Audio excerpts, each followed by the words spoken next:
పూసాయమ్మ ఎన్నేలా ఇక ఆనందంతో పులకించేను ఈ నేల అడవి పూలు పూసాయమ్మ ఎన్నేలా ఇక ఆనందంతో పులకించేను ఈ నేల మురిసింది మారెడాకు మెరిసింది మావిడాకు పొంగింది సిన్నవాగు ఇయ్యాల జరుగులద్దింది జిల్లెడాకు తడిసింది తమలపాకు కొండగాలి అడవిని పెళ్ళియ్యాల అడవి పూలు పూసాయమ్మ ఎన్నెలా ఇక ఆనందంతో పులకించేను ఈ నేల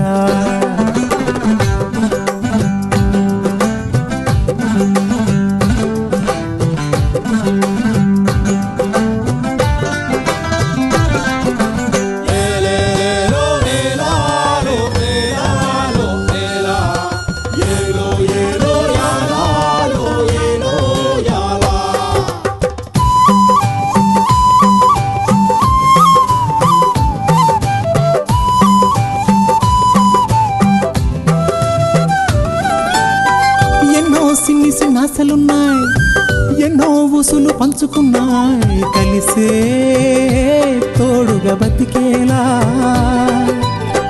గువ్వలు గూడు కట్టుకున్నాయి గుండెల్లో ప్రేమ నింపుకున్నాయి కాలం కలిసే రావాలా ఈ అడవే మా ఊరు కారడవే కన్నూరు ఈ చెట్టు సేమలు మాకు చుట్టాలే మాకున్న కట్టాలు తీరుత్తది అమ్మోరు మా పిల్ల జల్ల సల్లగా నూరేళ్ళు ఉండేళ్ళు దీయించు తల్లు మేరు మిలమిల సెలయేటి గలగల సిన్నారి నవ్వున నిలవాల కళ్ళ కపటాలు ఎరగని ఈ మంచి మనుషుల బతుకుల్లో తొలిపొట్టు కొడవాల అడవి పూలు పూసాయమ్మ ఎన్నేలా ఇక ఆనందంతో పులకించేను ఈ నేల ఇక ఆనందంతో పులకించేను ఈ నేల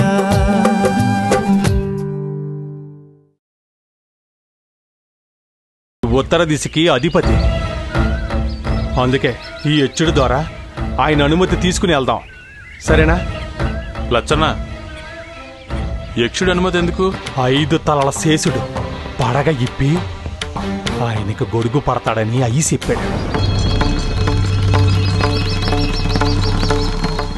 మరింకే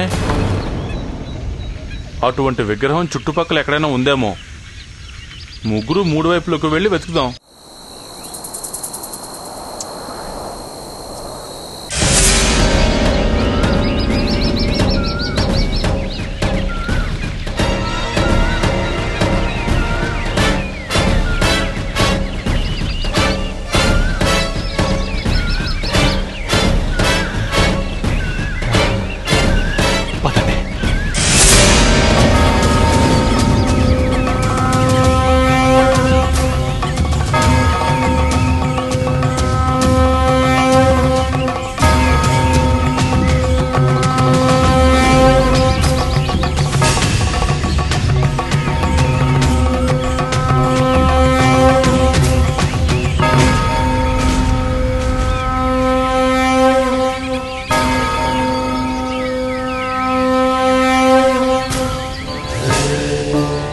చెప్పిన పతంజలి గురు విగ్రహం ఇదే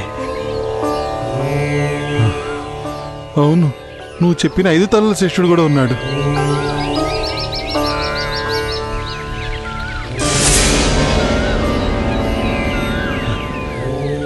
గహనం పూర్తిగా పట్టింది తొందరగా ఇంకెంతో సమయం పట్టదా ఈయన నమస్కారం వైపు సూటికి వెళితే అశ్విని దేవత విగ్రహం ఎదురుగా ఉన్నదే సంజీవిని పదండి వెళ్దాం ఇంకెంతో దూరం ఉండదా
మనుషులే లేని చోట ఇతనెవరో?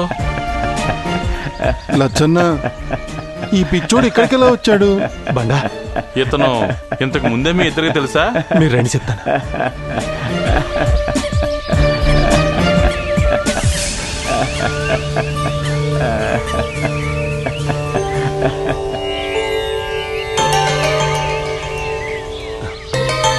మహానుభావ, ఎందుకు నవ్వుతున్నారు?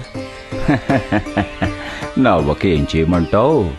మీ అయ్య చెప్పిన పతంజలి సాక్షాత్తు ఆదిశేషుని రూపం.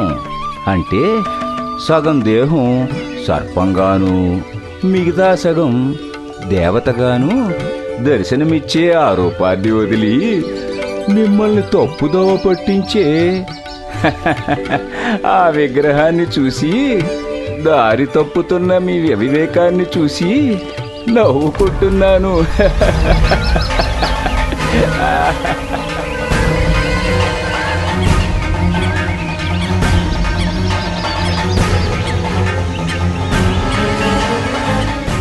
వెళ్ళవలసిన దారి అటు కాదు, ఇటు.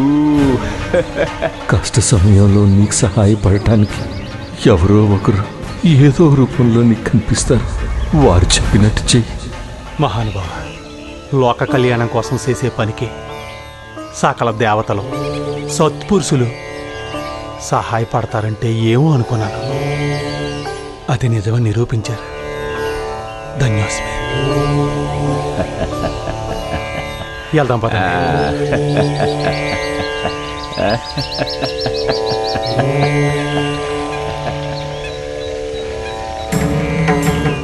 నీకు ఇంకా నా అవసరం రాలేదు. వెళ్ళండి, వెళ్ళండి.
బండా, జిత్తు, అసలు ఈ పతంజలి విగ్రహం అదే అయ్యి ఉంటుంది.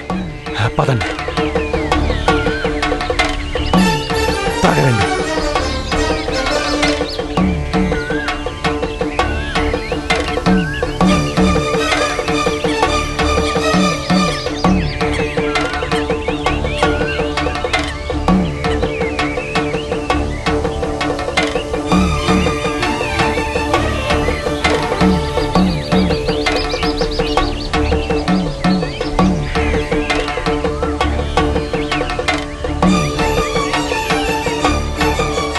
బండా, జిత్తు, ఆ ఈ చెప్పిన పతంజలి విగ్రహం ఇదే. పదండి. ఈ నమస్కారానికి సూటిగా వెళితే అక్కడ అశ్విని దేవత విగ్రహం ముందే మనం అనుకున్న, మనకు కావలసిన ఆ అద్భుత సంజీవిని ఉంటది. నేనింక నడవలేను. అదేంట్రా బండా? లచ్చన్న, నా పరిస్థితి అంతే. ఎప్పుడూ లేని అలసట. కొంచెం సేపు మనం విశ్రాంతి తీసుకున్న తర్వాత అప్పుడు వెళ్దాం.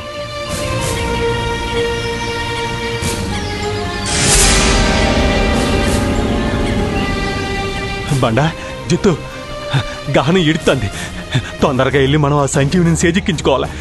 లేకపోతే మనం పట్ట ఈ శ్రమంతా వృధా అయిపోద్ది. కాస్త సత్తు తెచ్చుకోండి. వెళ్దాం పద. పదండి.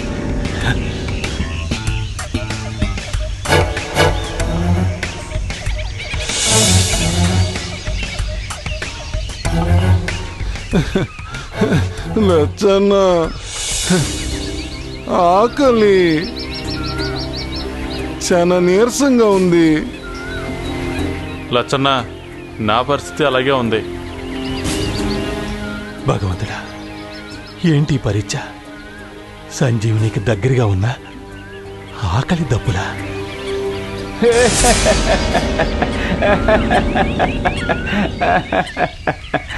తినండి తినండి తినండి. ఇది ఆకలి తీర్చేవి కాదు, పట్టుదలని పెంచి అంకిత భావాన్ని నేర్పేవి. అవి ఇతనిలో పుష్కలంగా ఉన్నాయి కాబట్టి పనిలో పడి ఆకలి దప్పులు పట్టించుకోలేదు. మీకు వాటి జాసే లేదు. అందుకే ఆకలి అనే మాయలో పడ్డారు. అది పోవాలంటే ఇవి తినాలి. తినండి తినండి.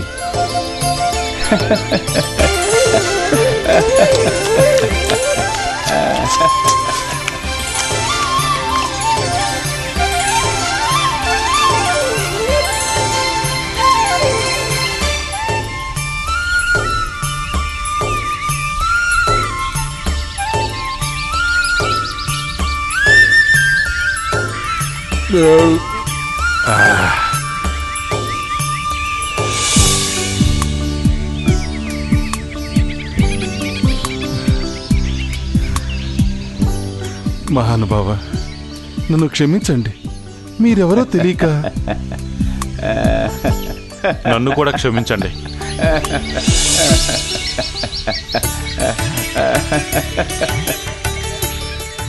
తెలిసి చేసేవి కొన్నైతే తెలియక చేసేవి మరికొన్ని.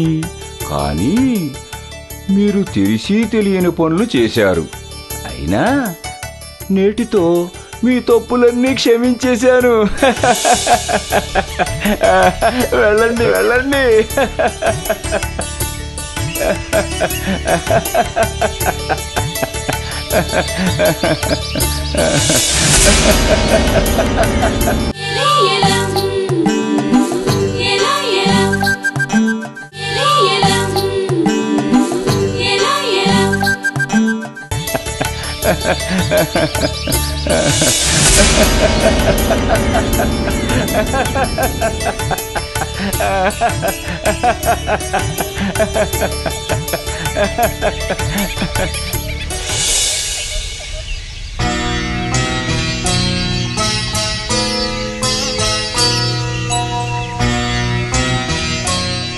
విజయోస్తు.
బండా, పాదరక్షలొద్దు.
అమ్మా నీలు,